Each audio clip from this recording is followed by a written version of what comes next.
Yes, and start. A very eventful year has just passed. The common man has reaffirmed his belief in democratic values and restored our distinction as the largest living democracy in the world. On this occasion, each one of us has to ask ourselves in all humility whether we have followed the inspiring example set by the leaders of this ancient land. Have we comprehended the new national ethos and adequately responded to it? In this context, it is disappointing that the professional classes as well as business and industry have not shown sufficient evidence of their being prepared to accept their share of national responsibility.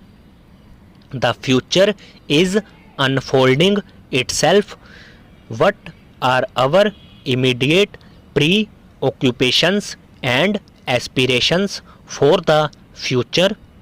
The coming elections to the state assemblies afford an occasion for all political parties to prove their dedication to democracy and cleanliness in public life.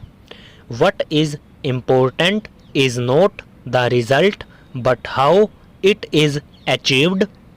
The campaign must be conducted with dignity only on the basis of clear cut programs and policies.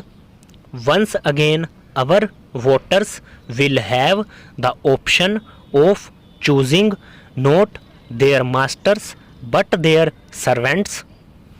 We must, in the past, prove ourselves a mature people pledged to the processes of democracy and the democratic way of life. Our people should be enabled to exercise their franchise without fear or hindrance. My government will guarantee this, the basic birth right of every eligible voter. Let the free will of the people prevail and all will be well, whatever the result. This is my firm belief. Many problems loom large on the horizon. We must face them with courage and self-confidence. Some frustrated and desperate elements in our society today are determined to scuttle the principles of our democratic way of life and destroy the very fabric of our secular society. While every one of us is entitled to freedom of expression in appropriate forums, no one should be permitted to drag each and every issue to the streets, excite dormant passions, advocate disrespect for law and order, and incite violence. Such a policy of unwarranted confrontation backed by provocative action on the slightest pretext is a challenge we as citizens of a free country need to face with determination. Let not a few misguided and disgruntled sections of society imagine that they can hold the rest of us, the law abiding citizen, to ransom. This will not be allowed. The post emergency climate has been congenial for reconciling fundamental freedoms and open society with egalitarianism and social justice. This is the first Republic Day with which my 10-month-old government is associated. Let us not judge them hastily. Let us rather take note of what has been achieved. It has restored to public life the essential attributes of a mature democracy. On the economic front, my government has sought to concretize the Gandhian concept of employment oriented rural development and to bridge the socio-economic disparity between the urban and the rural areas. For the first time since independence, our political life is not dominated by one monolithic political party. Today, men of good conscience but with varying shades of political opinion are working together for the good of the nation. This is in itself a great achievement.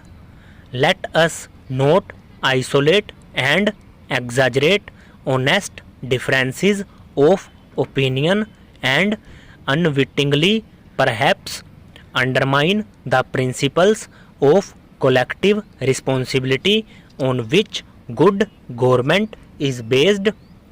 For once in our history, we stand united as a nation. India is one country and Indians are one people. Let no one underestimate our strength or take us for granted. Our continued progress on the agricultural front and our determination to reach the benefits of planned development to the rural areas and to the economically weaker sections of society will better the quality of life of millions of our countrymen. This requires resolute political will and determined administrative action. To our sound and broad based scientific and technological achievements, which have been acknowledged all the world over, we have handsomely coupled research and development to take care of the future. Today, we are recognized as one of the 10 most industrially advanced nations in the world.